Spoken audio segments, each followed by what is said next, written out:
nasabing mga usapin mga kabombo. Oras natin, 28 minutos, makalipas ang alas 11 ng umaga. Samantala, nasa linya na natin no, si Ma'am Cathy Estabillo, ang spokesperson ng Bantay Bigas. No? Dahil may mga usapin na patungkol naman dito sa mga palay, usapin pa rin sa bigas. At kakamustahin natin ngayon yung mga tinututukan pa ng grupo ng Bantay Bigas. Magandang umaga, Ma'am Cathy. Ito po si Bong Bolivar Dacomos. Bago pong lahat, ay pagbati muna sa ating mga viewers and listeners, Ma'am. Oo, magandang umaga sa iyo, Oliver. Magandang umaga siyempre sa lahat ng nakikinig at sumusubaybay sa inyong programa dyan sa Dagupan. Yes, Ma'am Cathy. Ma'am, dito sa mga issue at usapin na naman no, dito sa ating bansa patungkol sa bigas at yung may good news patungkol sa ating mga magsasaka. Ano yung good news, Ma'am, na yung 20 pesos na pagbili or pagbenta ng palay ng ating mga magsasaka, Ma'am Cathy?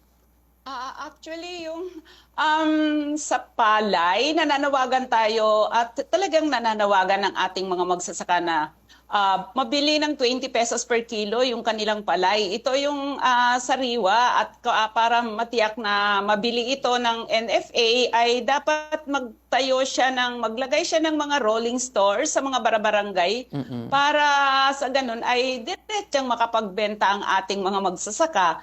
At para magawa niya yun ay talagang kailangan lakihan yung pondo ng NFA, no, para mabili niya yung substantial volume ng ani ng ating mga magsasaka para maimpluwensyahan niya yung presyo ng palay sa bukid. At para magawa din niya ulit yan ay kailangan ibasura yung RA 11203 o yung Rice Liberalization Law. Dahil dito sa batas ay talagang itinali niya yung kamay ng NFA para ang role lang niya ay bumili para sa buffer stock ng NFA. Saan ito yung buffer stock na binabanggit na role ng NFA ay napakaliit na volume, umaabot lang ng 9 billion pesos yung nakalaan na pondo ng NFA para sa pamimili ng palay ng ating mga magsasaka. At kung titignan natin yan doon sa pamimili nila na 24 pesos per kilo dahil clean and dry and clean ay mga 300,000 metric tons lang ang kaya nitong bilhin. Almost 3% ng ating national production ang kaya lang nitong mabili. Given na kahit hindi pa man na isa sa batas yung RA 11203 noong 2019, ay nakalagay sa mandate ng NFA, nakalagay doon mismo, no, doon sa DA na ang dapat bilhin ng NFA sa production ng ating mga magsasaka ay dapat hindi bababa sa 20% o 10% ng ating national production. Pero hindi talaga nangyayari ito. Dahil sa dami-daming usapin, no? Unang-una dito, napakaliit na pondo yung nailalaan ng gobyerno sa pamimili ng NFA sa palay ng ating mga magsasaka. Ma'am, yung 20 pesos na pagbebenta para sa mga or pagbili no, sa ating mga magsasaka or pagbenta ng mga magsasaka sa kanilang mga palay. Nakikita na ba natin, Ma'am, na nag-uumpisa na itong ganitong sinasabi ng gobyerno? No, Oliver, wala pa yan. Kahit kailan, wala pa yan. 10 pesos nga ang presyo ng palay ng ating mga magsasaka ngayon, no? Lalong-lalo na tag-ulan. Sabi nung dumalo ako sa isang rice conference ng mga magsasaka dyan sa Bulacan last week. At ayon sa kanila ay kapag sa panahon ngayon kapag nakatayo yung palay mo, no, ibig sabihin ay maayos, ang presyuhan ng palay ay 10 pesos. Kapag umuulan, no, lalong-lalo na pag nag-harvest ka ngayon at umulan mamayang gabi ay magiging 7 pesos na lang 'yun. At kapag nadapa dahil sa hangin, dahil sa lakas ng ulan ay wala ng presyo. Wala nang bibili. So, yun yung talagang realidad na nangyayari sa mga bukid, no, sa ating mga magsasaka na sa panahon ngayon ay kailangan na talaga, no, yung subsidy ng gobyerno sa presyuhan ng palay ng ating mga magsasaka. Given na nitong for the last 6 years under RA 11203 o yung Rice Liberalization Law, kitang-kita natin na talagang napakababa yung presyo ng palay ng ating mga magsasaka dahil monopolyo, no? Yung napakababang presyo na yan ay dahil sa pagmomonopolyo ng mga traders, mga millers dun sa presyo ng palay ng ating mga magsasaka sa bukid, dahil alam nila na napakaliit yung volume na nabibili ng NFA, no? Tapos hirap pa yung ating mga magsasaka na mga makapagbenta sa NFA dahil doon sa kailangan nila 100% clean at 14% dry. Sabi ng mga magsasaka, bago kami makapagbenta ng 14% dry sa NFA, pagkatapos namin mag-ani ay gagastos ulit kami ng 100 pesos per kaban dahil kailangan namin ibilad yan, magbayad kami ng mga uupahang manggagawang bukid para buhatin yung aming palay papunta sa mga highway. So, 2 araw namin ibilad yan at bawat sako ay singil sa amin ay 50 pesos per bag para sa pagbibilad at pag-ahon, no? Yung pagkuha ulit nila sa hapon. So, yung 2 araw na yun ay automatic na 100 na yung gastos namin sa isang sako. So, napakalaki na yung gastos namin tapos hindi pa namin tiyak kung bibilhin nga ba ng NFA yung aming dadalhin na palay dahil kahit sa tingin namin tuyo na 14% dry na, pagdating sa classifier ay hindi pa pala 14% dry. O di kaya minsan lampas daw yung dryness o lampas sa 14% yung tuyo nung kanilang dinala, abot ng 15%, ibabalik daw ulit yun ng mga magsasaka kasi hindi pwedeng bilhin ng NFA kasi lampas dun sa 14% dry. 14% dry na hinahanap nila. So yung mga ganun ba, bureaucracy na nandun na yung palay, gusto ng ating mga magsasaka na makapagbenta sa NFA dahil kahit paano mataas yung presyo. Pero dahil sa mga patakaran ng NFA ay talagang marami yung ating mga magsasaka ang nadadala hanggang sa hindi na talaga nila nabebenta sa NFA at ang bagsak nila ay yung mga traders pa rin ang nakakabili doon sa produkto nila. Kaya nga dapat panawagan natin na kung talagang seryoso yung gobyerno doon sa binabangkit niya na may 20 pesos per kilo na bigas, tulungan niya yung ating mga magsasaka. No?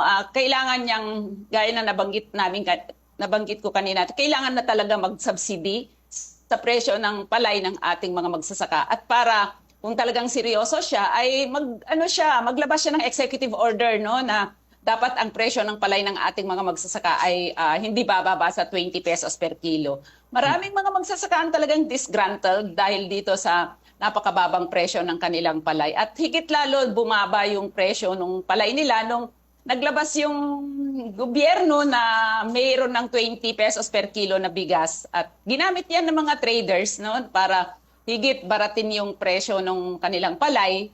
Dahil dun sa rule of thumb na ginagamit ng mga trader, mga negosyante sa palay at bigas na kapag ang presyo ng palay ay 10 pesos, ay automatic meron makikitang 20 pesos per kilo na bigas sa palengke.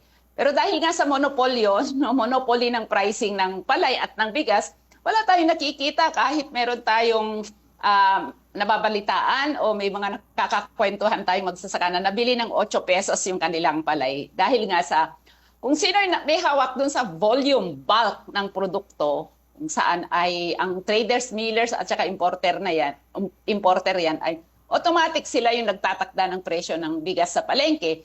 Dahil wala naman yung 20 pesos per kilo ng bigas ng gobyerno sa palengke, nasa Kadiwa Center, na kailangan pilahan, kailangan may ID, ang tagal talaga yung proseso bago ka makauwi.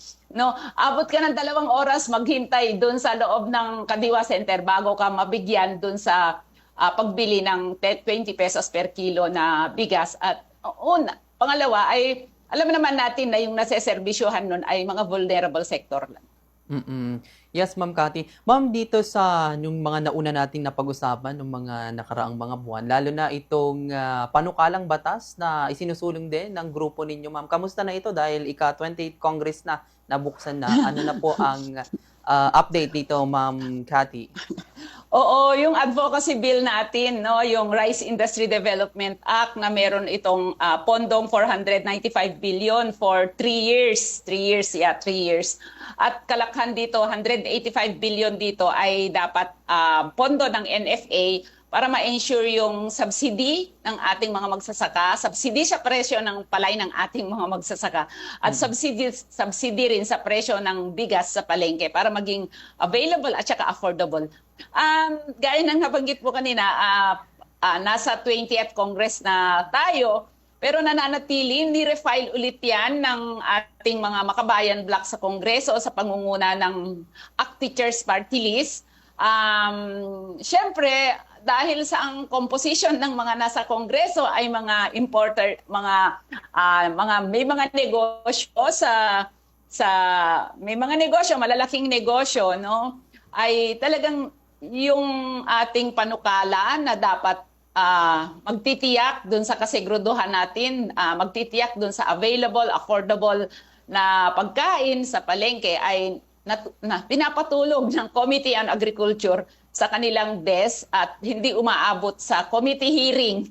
Hindi umaabot sa committee hearing. Kaya tuloy-tuloy yung aming panawagan, lalong-lalo na ngayon na expose na yung epekto, yung damage na nagawa, no, ng RA 11203 o yung Rice Liberalization Law, despite yung mga programs ng gobyerno, lalong-lalo na si BBM na meron siyang unli rice, sulit rice, maximum suggested retail price, yung food security emergency, nananatiling walang mababang presyo na bigas sa palengke. At higit lalo, no, kailanman ay hindi natin naaabot ang ating kasiguraduhan sa pagkain at patunay lang na hindi kayang abutin, hindi kayang maibigay ng RA 11203, yung matagal na natin advocacy na dapat attainment ng ating kasiguraduhan sa pagkain sa pamamagitan ng pagpapalakas sa ating lokal na produksyon, no? At katunayan, for the last 6 years ay talagang consistent ang Philippines sa pagiging #1 rice set importer sa buong mundo. Yes, Ma'am. Ma'am Cathy, dito sa advocacy bill na ito, sa tingin nyo ilang porsyento sa mga kongresista ang sumusuporta dito, Ma'am, na nakikita ninyo? Naku, nakakalungkot, no? Ang tawag mo din, mabibilang lang sa daliri yung nagsasabi na sinusuportahan nila yung bill. At siyempre, bilang pagsuporta ay inaasahan namin na magpa-file din sila ng counter bill para mapalakas yung ating panawagan, no? Pero wala. Naglulunsad kami ng forum sa loob ng Kongreso para padaluhin yung mga kongresista, lalong-lalo na yung mga district congressman na ang kanilang mga distrito ay mga rice provinces, no? Pero kung magpadala man sila ay mga staff nila na makinig. Siguro sa August 20 ay magkakaroon ng hearing yung RA 11203, yung Rice Liberalization Law. So, ina-expect namin na mag-invite sila sa mga rice stakeholders, lalong-lalo na sa mga farmers, para ibahagi yung concrete impact ng batas sa ating industriya sa pagkain, at ganoon din yung impact nito sa mga consumers. At mula dyan ay syempre inaasahan namin may mga nananawagan din sa Senate sa pangunguna ni Senator Pangilinan na i-review na yung RA 11203 o yung Rice Liberalization Law. So kahit papaano may mga nananawagan, at mismo din ang DA, hindi rin natin alam, pati na rin ang DA ay nananawagan na i-review yan para maibalik yung mandate ng NFA, no? So lahat yan ay magiging challenge kung hanggang saan ba ang pwede nilang magiging itaya doon sa impact ng naging naging pagpapatupad dun sa RA 11203 at higit sa lahat no yung Executive Order number 60 no 62 na yung pagbaba ng tariff ng mga imported na bigas. So para sa amin ay hangga't hindi na ipapatupad yung RIDA na isa sa batas yung Rice Industry Development Act na ang katambal nitong proposed bill ay yung Genuine Agrarian Reform Bill no kung saan magkatambal yan para ma-attain natin ang kasiguraduhan natin sa pagkain ay tiyakin ng gobyerno na yung lahat ng agricultural land sa ating bansa ay dapat i-devote niya sa pagtatanim ng pagkain ng mamamayang Pilipino, lalong-lalo na sa pagkain sa bigas, no? Dahil lumalaki ang populasyon ng ating bansa tapos lumiliit no o stagnant yung paglaki ng bukid na natatamnan natin ng pagkain at may pagliit pa nga dahil dun sa tuloy-tuloy na land use conversion. Itong Central Luzon ay tinuringang rice granary sa ating bansa pero ngayon ay hotspot ng land use conversion ngayon dahil kaliwat kanan yung ginagawang land use conversion sa ating mga prime agricultural land. Kasi nakikita nilang nalulugi na siguro sila, ma'am, bilang mga magsasaka, kaya talagang binibenta na itong kanilang mga sakahan, Ma'am Cathy. Totoo. May malaking bagay yung matinding problema talaga yung napakababa o pagkalugi ng ating mga magsasaka na talagang sabi ko nga kanina ang daming disgruntled farmers dahil dun sa pagkalugi ng ating pagkalugi nila sa pagsasaka. Kaya tuloy-tuloy tayong manawagan, kailangan yung kampanya ng ating mga magsasaka ay hindi lang nananatili sa kanila, kundi yung buong mamamayang Pilipino ang talagang inaasahan namin o china-challenge namin na maging bahagi dun sa campaign ng ating mga magsasaka na dapat maglabas ng executive order ang gobyerno para tiyakin o para magtiyak ng floor price ng palay sa ating mga magsasaka nang sa ganun kahit papano hindi sila lugi at makapagtanim na ulit sila sa pagkatapos ng anihan. At ganun din ay dapat talaga may production subsidy ang ating mga magsasaka. Yung tipong yung tuloy-tuloy na pagtaas ng mga presyo ng kanilang gamit sa produksyon na nagre-resulta talaga ng paglaki ng gastos nila ay isang malaking problema din yan sa ating mga magsasaka dahil nabubuhay ang ating mga magsasaka sa pag-uutang. Kaya yung ikinalaki ng 60,000 pesos per hectare na kailangan ng isang magsasaka ay kasama dyan yung interest sa pag-utang nila sa mga traders, sa mga Panginoong may lupa sa panahon ng sila ay nagtatanim. Yes, ma'am. At malaking epekto din, ma'am, yung talagang climate change na talagang mga magsasaka ang nagiging apektado Biktima. sa lahat ng oras. Oo. Or biktima. Hindi lang matindi yung epekto ng climate change o yung krisis na natin sa kalikasan.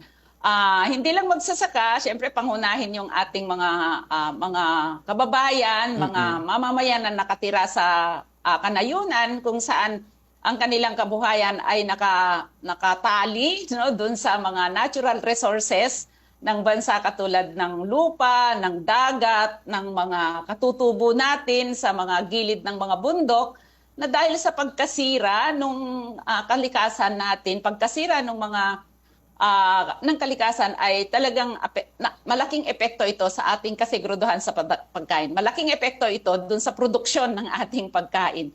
At sinisingil natin ng gobyerno dahil ito na yung krisis, talagang bahagi na ng buhay natin yung krisis, bahagi na ng buhay ng mga magsasaka at ng mga mangingisda, yung kalamidad, ay mas pinapalala pa ito dahil dun sa continuous quarrying, continuous mining, continuous land use conversion, at continuous reclamation ng ating mga karagatan. So lahat yan ay mas nagre-resulta ng mas higit na epekto ng climate change sa ating bansa at talagang apektado. Number one affected victim ay yung mga food security frontliners natin. Yes, ma'am. Ma'am, huling topic na lang po patungkol sa bigas natin. Kamusta na sa merkado ang bigas ngayon, ma'am? Oo, yung monitoring natin kahit paano may 38 pesos per kilo sa malalaking palengke dito sa Quezon City. Yung ilan, sabi nila may 36 pesos pero mukhang outside Metro Manila na yun. At yun yung local production. Yung sa imported ay nakapag-interview tayo, galing tayo sa palengke, ay may pagtaas ng piso hanggang 2 piso yung well-milled rice na imported. At dito natin nakikita no yung monopoly sa pricing. Dahil kahit binabanggit ng gobyerno na kahit may 2 buwan na pag-ban, paghinto sa pag-i-import ay wala dapat marami, no? Maraming bigas na stock. Actually, last week ng July, January hanggang July ay meron nang na-import na 2.44 million metric tons. So ang laki-laki na nun, no? Yun yung mga nasa stock at binanggit nila no na dapat walang paggalaw pero yun nga dahil ginamit ng mga importers at saka mga traders yung 2 months ban ng pag-i-import ng bigas. At yan ay hindi dapat pero walang magawa talaga yung gobyerno dahil kahit sinasabi niya na umiiral yung suggested retail price ay wala din naman siyang magawa dahil yun nga wala siyang mailagay na mababang presyo na bigas sa palengke kung kaya nananatiling hawak ng mga traders at saka mga millers yung pagpepresyo sa mga commercial rice na nasa palengke. Gaya ng nabanggit natin kanina, despite yung yabang ng gobyerno na meron ng 20 bigas meron na, ay pag Saturday, Sunday, ay wala talaga, sarado ang kadiwa. Nung isang araw ay sinubukan ng mga kaibigan, mga member ng Bantay Bigas na pumila sa Kadiwa Center. Inabot sila ng ilang oras bago sila nabigyan. Ay syempre, nagmamadali yun, namasahe pa sila dahil sinadya talaga nila yun. No? Talagang matagal ang processing dahil kailangan nilang pumirma sa mga ledger o kailangan silang pumirma na sila ay nakabili. Kailangan tignan na meron silang ID. Yung mga ganun ba? Bakit sa ilalim ni BBM, yung isang basic food need which is bigas, kailangan mong pilahan. Kailangan mong magpakita ng ID. So patunay lang na sa ilalim ni BBM, hindi niya focus o talagang hindi niya priority yung pagpapakain ng murang halaga. Hindi niya priority yung pagpapakain sa mamamayang Pilipino sa pamamagitan ng pagpapalakas sa ating lokal na produksyon. Yes, Ma'am Cathy. And siguro ma'am, mga mensahe, panawagan at nais pang banggitin sa ating mga kababayan patungkol sa mga sinusuportahan po ninyo at mga advokasya ng grupong Bantay Bigas. Okay, thank you. Para sa Bantay Bigas at sa mga nakikinig sa Bombo Dagupan, nananawagan tayo sa mga magsasaka, sa mga hindi lang mga magsasaka, mga consumers, tigit lalo ng mga kababaihan dahil tayo yung nagbabudget.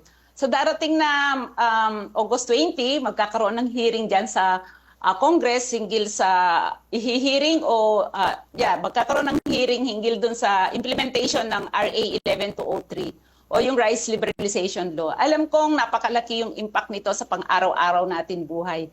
Kaya mahalaga po na maging bahagi tayo sa pamamagitan ng kahit sa mismo sa Facebook natin ay maglabas tayo ng mga panawagan natin na dapat ibasura na yung batas. Dapat i-ensure ng gobyerno na tulungan yung ating mga magsasaka sa pamamagitan ng subsidies, production subsidies na panawagan namin ay at least 30,000 bawat magsasaka para sa production subsidy. Nananawagan din tayo ng kompensasyon o bayad pinsala dun sa mga produkto natin nasira sa panahon ng kalamidad dahil alam natin inutang lang naman natin yan at talagang hindi na natin alam kung may magpapautang pa tayo. Kaya makatarungan lang na singilin yung gobyerno sa pamamagitan ng production subsidy para muli tayong makapagtanim at makatulong man lang doon sa laki ng inutang natin na nasira sa kalamidad. So inaasahan po namin yan at sa bahagi ng Bantay Bigas at ng Organisasyon ng Kababaihang Magbubukid asahan nyo po na tuloy-tuloy yung aming pag-e-expose, tuloy-tuloy yung ating mga panawagan dun sa pagsasabatas ng Rice Industry Development Act na sa pamamagitan ng batas na to ay ma-ensure na dapat mabilis mataas na presyo ang ating mga palay para hindi tayo lugi. Ma-ensure sa batas na to ay ine-ensure yung mga post-harvest facilities, yung mga mechanical dryer, yung irrigation, development ng irrigation, at higit sa lahat ay research and development para higit lalong mapakinabangan natin, ma-maximize natin yung ating mga tanim at yung gamit ng lupa para sa pagkain ng mamamayang Pilipino. So, ganun na lang po at inaasahan po namin na maging bahagi kayo dun sa ating mga tuloy-tuloy na kampanya. At syempre, nagpapasalamat tayo sa Bombo Dagupan, Bombo Radyo Dagupan, dahil dun sa patuloy nilang pagtitiwala dun sa ating boses, boses ng mga magsasaka, boses ng kababaihang magsasaka para dun sa kagalingan ng malawak na bilang ng mga magsasaka. Yes, Ma'am Cathy, maraming salamat po at mag-ingat po kayo dyan. God bless, Ma'am. Okay, maraming salamat din at syempre mabuhay